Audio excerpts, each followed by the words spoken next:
them come. This is their fate.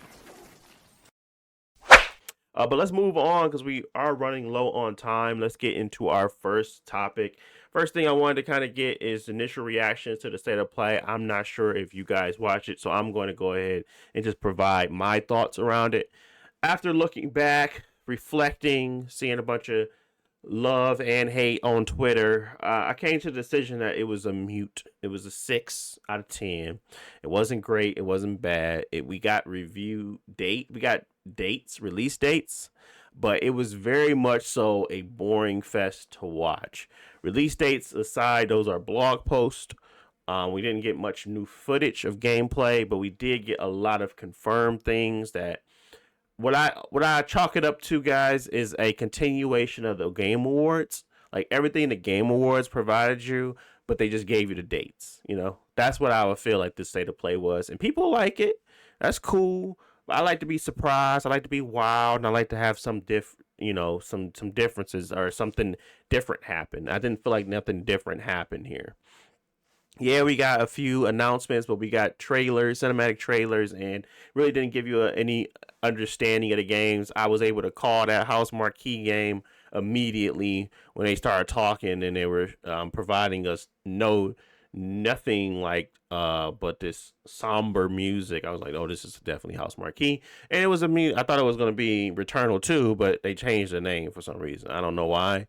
But they basically said it's in the same depth and realm of Returnal, but they just wanted to change. I don't know. They just wanted to change the name. I don't really Same care. type of game, just yeah, new character.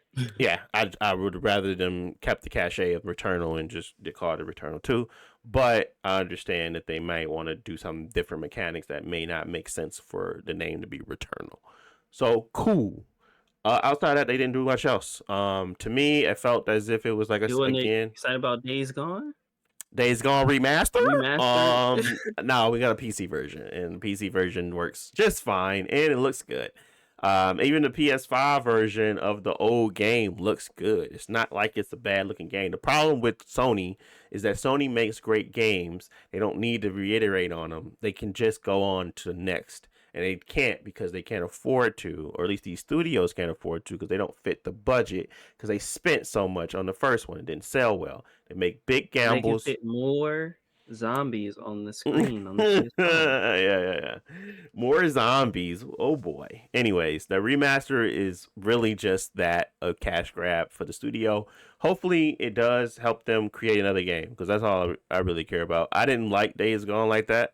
I played it, but it wasn't like my favorite, and I can see why other people just was off of it.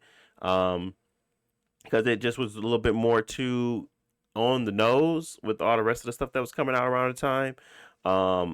It did have a cool mechanic with the hordes, but it's just that it wasn't enough to carry it. So I would love to see the Days Gone world in a different space, or maybe even have Ben Studio do something else. Maybe this will allow them to get there. I don't really care about the mechanics behind the picture. All I can tell you is right now how I feel about a remaster in the days of remastered. The PlayStation just continuously doing the same thing over and over again. It feels a little bit too much. It feels a lot of. It feels like Nintendo, and I feel like they didn't figure out their business model yet. I do still agree that exclusivity is the key. I think they need to figure out a subscription service to keep the money coming in at all times. This is not looking good for the Sony brand if they continue to make big bets and lose, like Concord. So I really want them to figure out a way to keep exclusivity in the forefront because I do think that's the winning formula. But I don't think it's a good idea to continue to keep remastering and expecting the generation or the people, the players, to go along with it. I don't think that's a good model. So they got to figure out something. Yeah, I was looking at some Reddit posts about Sony's output this generation, and I think that compared to the PS4, we're at like half as many exclusives released on the system for Sony. And not to say anything about the quality, but yeah, that's a huge drop off. Yeah, for me, I feel it as far as like the brand or just the perception of the PlayStation, where it's like, why don't I feel like I need to get one. And, well, you're putting out half as many games as you did last generation. Where I feel like the PS4, quickly we all had games that we exclusives that made us feel like we needed the system. Yeah. Yeah. So I do think that that is the difference. I'm not saying that the market is shrinking. They did when we had to talk about the 65 million that they sold last time, and then they come back and they show that they actually sold 75 million. That puts them right on target. Right on target. Like they are actually doing well still. With half the games that they shipped last time. That's just loyalty I can see there. I just want to see them I want to see them continue to win and succeed in a way that the exclusivities are going to come and they're actually going to flourish on the console because I feel like yeah, we are pushing up games that may not be as big or great as they once were because that we really don't have nothing else to play. I do feel like they do have great games in their catalog already that's exclusive to the PS5, but it's so far and few in between that it is becoming a big outlier in their catalog to say, hey, where's those money makers? Where's those games that have that need for you need this console? Unfortunately, those numbers is telling them otherwise. If everybody's still buying the PS5 and the generation is lacking in regards to exclusivity, it tells them that they may not need it. And I don't want both companies to not have exclusivity anymore. I don't want a company. I just don't care enough about I don't know hardware. I don't know. To me, it feels like sometimes we're losing that competition portion of the console generations. Like, imagine if there was just Apple and no Google to doing their own different thing.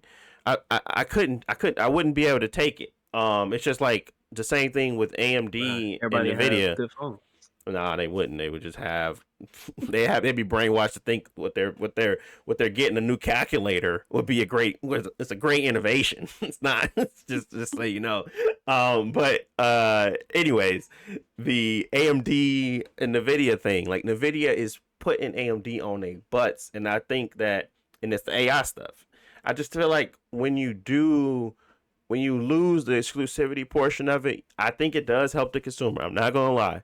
But I think it slows advancement. I just really do. I think that the advancement of gaming, why we want to buy games, and maybe Microsoft has something in the tuck that's going to make hardware the specialty, the best thing out there. But all I know is that software is the where everybody is going to make the innovations and make the changes. It's not hardware. Hardware is very much so becoming across the board stagnant.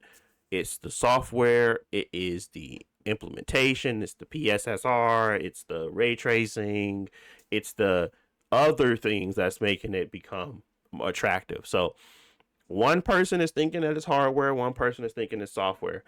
I think I'm gonna go with the software guy until I see the hardware that I can see that will make me believe it's different. Software is great, and I think Microsoft has a hand in both. But I don't want Sony to lose the thought that hey, exclusivity still matters. Things that are tied to your system that people want elsewhere helps bring both ships forward or rising tides situation versus I don't care anymore. We already getting people to buy it. We don't really need exclusives anymore. We could just go on with those bare minimum of what they've been doing. So I don't really like the bare minimum. I want people to try to exceed my expectations, not just to meet them.